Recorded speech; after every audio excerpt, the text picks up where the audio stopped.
One of the things that I always think of, in business and in everything else that we do, obviously everything is about preparation. We go through ups and downs. Everybody goes through the process. Everybody kind of feels like, in a sense, too. In business, it's summer and pretty much things kind of like slow down a little bit. We're all pretty much in the same playing field to an extent, given the fact that there's other credit repair companies doing exactly what we're doing, more or less, and they're obviously getting fed a certain amount of leads that are coming their way. Obviously, their closing aspect of it. We obviously have a really good dynamic sales team. Obviously, a processing staff as well. I think this is the best equipped possible that we've ever been, which is obviously great. But nevertheless, it's all about preparation. One of the things too that I always talk about, it's really, and again, it might sound corny, it might sound however you want to think of it, but obviously there's a greater power out there. Whoever believes or doesn't believe, but nevertheless, obviously we do have believers. There's something that's going to happen before you go ahead and pick up the phone. There's going to be something that happens before you go ahead and you show up to a car dealership, to a mortgage company, to a real estate office of deals and situations and people that are going to gravitate towards you. Clients that are basically going to go ahead and come through. Before you go ahead and pick up the phone, they're already going to sense some sort of energy. If you're mentally not prepared, if you're mentally not being positive or proactive, or there's a situation that's going on, then literally when you pick up the phone, you're gonna start getting little pushbacks. Possibly, maybe I don't have the dollar to enroll into the credit monitoring. Maybe something else is gonna go ahead and happen. You know what? I don't really feel comfortable. As a matter of fact, I was literally sitting down with Natalie. We went ahead and called her client. And the first person that I spoke to, it's been so long that I've literally done an evaluation. And the way that I kind of addressed the person, it wasn't the way that I normally do it, in a sense that I always like for me to just ask, hey, what's going on? What are you going to use your credit for? What are going to be your goals? What do you want to go ahead and achieve? Talk to me a little bit about that. Let me understand that aspect of what you're looking to do once you have healthy credit. And I think in a sense, it's what used to happen to me when I was back with Get Credit Healthy, when I first started, when I was an account executive before having this whole business or whatever, which is basically, I always wanted to show people my three-phase process. I always wanted to tell people about, how awesome my results are, and that we removed collections, and we delete public records, and, we do amazing stuff with student loans.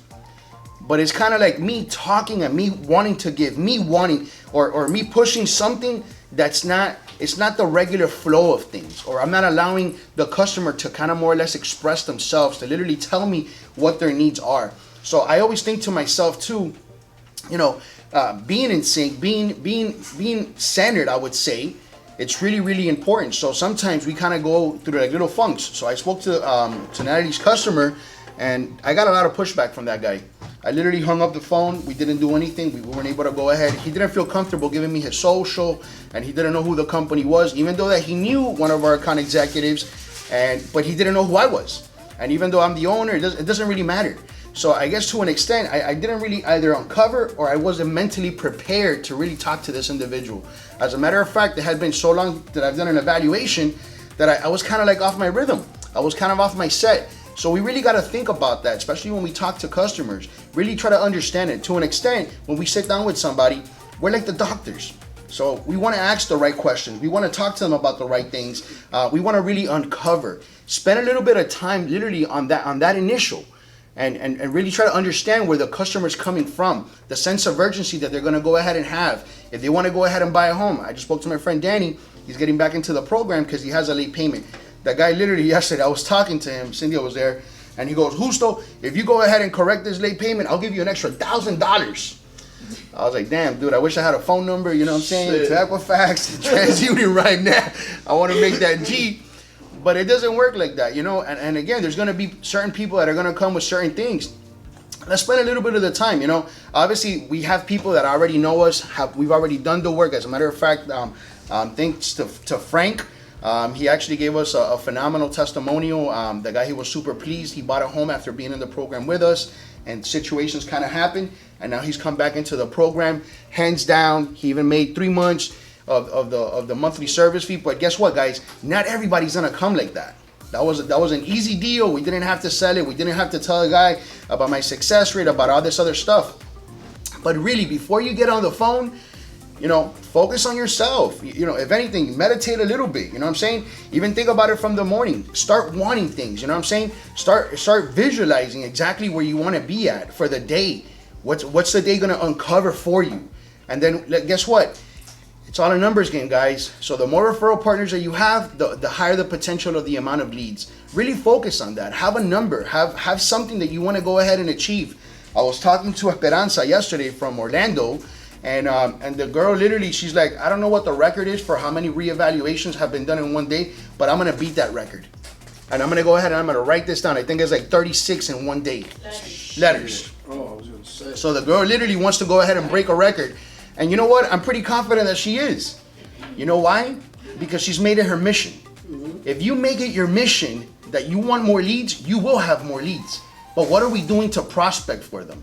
If you're coming in here and guess what? You don't have an idea on how many letters you want to do, how many revals you want to do, then you're coming in through the door, guess what? And whatever is going to happen is going to happen. Situations, you know what? But if your objective is not there, if that goal's not there, if the number's not there, it's not going to happen. As a matter of fact, too, this week, I think it was yesterday, the day before yesterday, I was literally commenting on how exhausted I am. I don't know, it's probably, my guys are telling me it's my testosterone. I'm over 30 now, and my libido's all down and shit. Who knows? I'm going to start popping pills. I have too much estrogen. And they're like, I'm like, you know what? I just want to go home, man. And then Kika's like, you know what? Why don't you just go home? And I was like, but that wouldn't make me the owner or that wouldn't make me a leader, or if I just did what I wanted to do, if you leave things to chance. And sometimes, you know what, guys, things happen. And yesterday we were kind of here and everybody was kind of like on the same kind of tip. The energy that everybody portrays, the information that you give out, just the words by itself, this person was not going to buy because of this. You know what? That's a bad customer. And every time that somebody says something and it's negative, everybody kind of like feeds it off each other. Guess what? We're going to bring that more to us. If the energy's not right, if it's not centered down, if I'm coming in here and all of a sudden I'm having a bad day and I comment something negative, and then the next phone call that I get, it's another negative and then another negative, and by the time you see it, you're ending up the day with a bunch of negatives. You gotta take that away. And guess what? If you need to align yourself, you need to go to the park, go for a little jog. I woke up this morning really early. I couldn't sleep. I woke up at 4. Like at 5, I was tossing and turning. I'm like, F it. I need to go to the gym. And I was talking about this yesterday. I don't feel comfortable. Like if I go a week, 2 weeks, and obviously I've been sick since that stupid fall that I fell off the roof. Guess what? I've been super sick and I hadn't gone. I didn't feel comfortable myself. Even with what I'm eating, you kind of feel it a little bit. You know what I'm saying? Like if you're kind of like off balance. And sometimes we really just got to come together. And especially it always says it, and obviously it states on the Bible that when 1 or 2 minds come together, obviously things happen. We've done it before. We've done it in the past. We're not doing bad. Actually, we're doing really, really well when it comes. I think we've caught up so much, obviously, with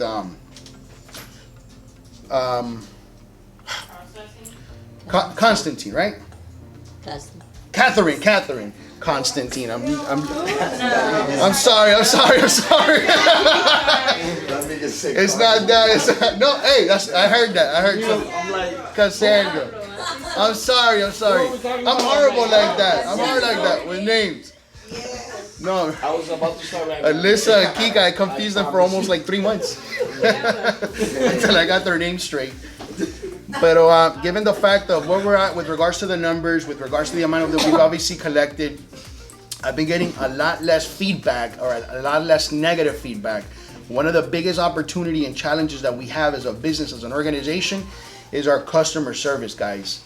That has to be optimal. That has to be, and I was telling this to Cynthia yesterday. As a matter of fact, I came in here and I spent a little bit of time while I was doing my little strolling around, and I was listening to Julissa, I was listening to Jackie, and you guys, I feel like you guys are doing a really good job. So I wanted to give you guys a round of applause for that.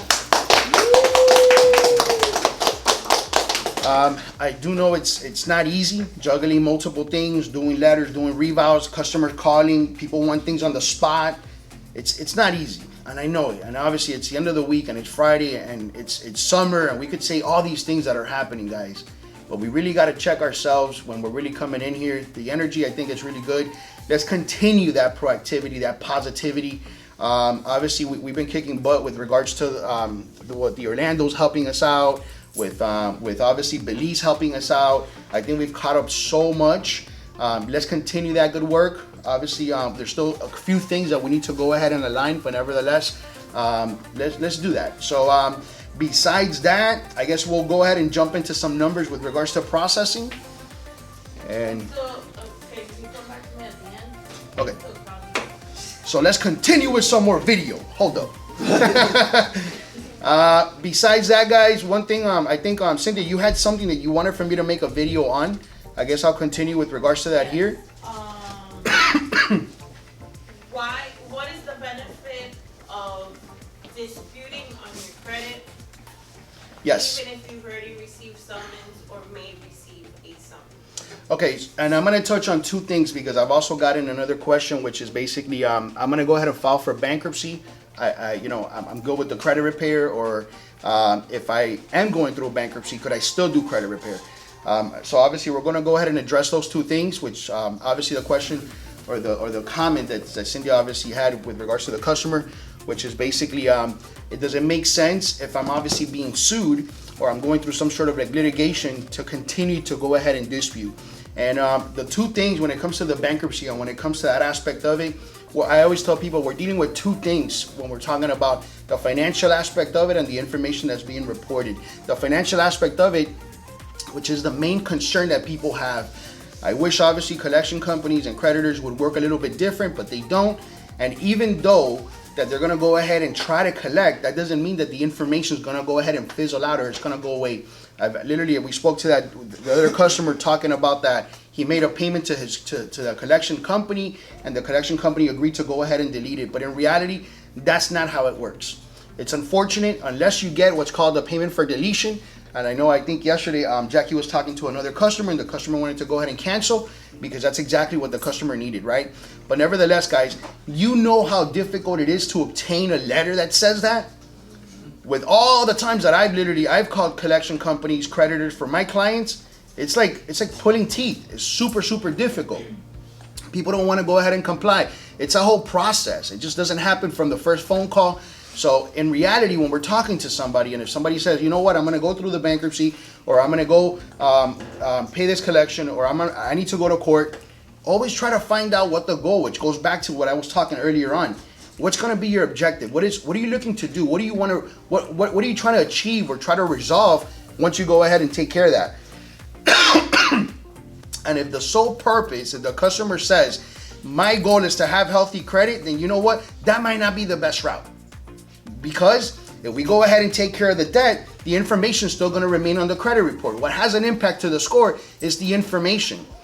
Like I said before, and obviously not to get so technical, there's comments that the information on your report has, and everything is basically coding from the back aspect of it. So all that information included in bankruptcy, through profits and loss, collection, charge-off, all of those things have key components in the back of it that overall have an impact with regards to your score. So you trying to settle or take care of the balance, guess what? That's not going to have an impact with regards to your score. And as a matter of fact, if you go ahead and make a payment, which I spoke to another customer, and the guy's like, well, no, I just want to go ahead and make a payment because they're going to go ahead and take me to court. And these are intimidating tactics that creditors use, guys. And that's okay. There's a process for that as well. So it doesn't mean just because somebody's calling you or harassing you, maybe you got a letter that you have to go ahead and act right away. How many times have we not had customers and people at the end, nothing really happens to a point, right? But nevertheless, if the customer wants to go ahead and take care of that balance, let them do that. If they're obviously in Florida, get them with a consumer attorney. If the customer even wants to do bankruptcy or they're considering it, we're not here to derail somebody from whatever objective it is. But if it's in the customer's best interest, it's my responsibility, it's your responsibility to educate the customer as to what the end result is going to be. So Mr. Customer, you want to go ahead and file for bankruptcy? Go ahead and do that. You can do that. But guess what? If your objective is to have healthy credit, what's going to happen is that you're going to open up a thing, you're going to go through the whole motion of the court aspect of it, depending on what you qualify for, either a Chapter 7, Chapter 11, Chapter 13, depending on your situation. You might either have to pay something back, you might not. You might get lucky and get a Chapter 7. They're going to look at your assets, they're going to look at your liabilities, they're going to look at certain things. Again, consult with an attorney with that, because we're not attorneys. But nevertheless, if the objective is to try to take care of debt, Remember that bankruptcies were created for the purposes of protecting consumers. What is the goal here, Mr. Customer? Because sometimes I've had people with like $7,000 and they want to file for bankruptcy. They're not even a homeowner. They're not even a business owner. So what are you looking to protect? Because now obviously everybody feels like, well, once I go through the bankruptcy aspect of it, I'm going to take care of the debt, and they're not going to take away this, or they're not going to take away that. But how long does the bankruptcy stay on your credit report? Every time that you go ahead and apply for a government job or a situation, what are they going to ask you? Have you ever filed for bankruptcy? You're going to go ahead and maybe move into a new apartment and you need to sign a lease. Have you ever filed for bankruptcy? You're going to buy a house. You can't buy a house as soon as you're done with the bankruptcy. So again, if we sit down with the customer, we try to understand the concept as to what's happening. Let's look at the information for what it is. So you have $7,000. How is that split? Because now you have 4 or 5 different accounts. Then it's not $7,000 in one creditor. For the most part, we know that when you have a huge debt, as a matter of fact, I have a person coming in today. I think they have like 30 grand. I said, prepárate, because they're probably going to come after you. They're going to take something. They're going to take you to court, and if you don't show up to court with an attorney, guess what? They're going to give the judgment over to the creditor, and once they have the judgment, the creditor could use that judgment to go ahead and do a bank levy, a wage garnishment. They could take away your tax money, but it's 30 grand. So it's in your best interest right now to maybe, in this particular case, because I know you're probably going to get sued and they're going to pretty much take what you have. Let's go ahead and do a settlement. Let's get the attorney involved. So that's exactly what we did. We got him into that prepaid legal. Mm-hmm. We went through that whole process. So hopefully after we speak to the attorney, we're going to be able to settle the account. But not every case is the same way. So does the person have more negative information that we need to continue to dispute in the meantime while this account is holding us back? So sometimes it happens to us a lot. People really just want to, I'm going to go ahead and take care of this account now. If they're not really coming after you, you're going to speed up a whole process that maybe it's not even going to come to pass. There's a statement that says 80% of the thoughts that we have that are concerning or that we worry about never come to pass. We worry about shit that never happens. Oh, this is going to, and that. It's like, dude, calm down.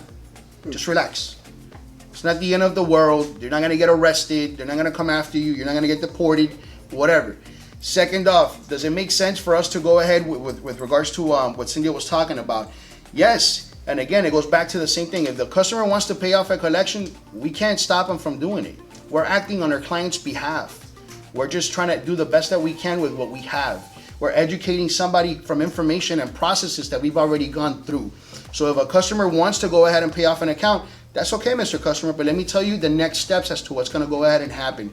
The last time this information actually reported on your credit report was 2 years ago. The impact that an account has negative when it first hits your report, it has the most maximum impact. And after time passes on, you kind of recover some of those scores. So what happens if you make a payment to an account? You re-age the account. All of a sudden, now your scores are going to drop. They're going to update. And if you don't have that payment for deletion letter, guess what's going to happen? The information is most likely going to even be more difficult for us to dispute. Now, given the fact that you've agreed to the terms of that account, you knew that the information that was being reported was accurate, and that's the reason why you made the payment. So if that's going to be the case, if the customer wants, and you know, obviously that's going to impact the client in a negative way, it's up to them. At the end, I could only provide the information, but it's the client that has to take the next steps, right? That other saying that says, you can take a horse to the well, but we can't make it drink. You know, it is what it is, guys. So nevertheless, going back to the same thing, if the objective is to have healthy credit, this is the best way of going about it. If you are being sued, look at the whole aspect from what it is. You know, if they got a letter from an attorney's office, if the information is not reporting on their credit report, that's a red flag, guys. So if we have a collection letter, depending on the stage of that collection, if somebody comes in and serves you, they come with a little badge and all that intimidating kind of stuff, that's probably a little bit more of a heads up. If the information is not reporting on your credit report, then the level of or sense of urgency might not be as high. I have another customer that he's obviously being sued for $500. They've been calling him, harassing him, letting him know that they're going to take it to court, all this other stuff. They're going to be filing documents and on all these things. I look at his credit report and it's not even on there. So he's like all worried. I don't know what to do. You know, how do I address this? So I say, hey, relax, you know. Let's go ahead and get an attorney involved. They have access to different systems, LexisNexis, all those other things, right? and let's investigate to see if there is some sort of like litigation, if there's an open case for you. Let's look at what it is for, you know. So a lot of the times, again, people get really flustered. They don't know what to do. They don't know how to address it. Pump the brakes. Let's go backwards. Let's find out exactly what's happened. If it is, then we need to go ahead and address it. It's $500. A lot of the times for $500, you're going to spend more money going through the whole court process, you disputing the information to collect $500. Actually, I have, you know, so that's pretty much that, guys.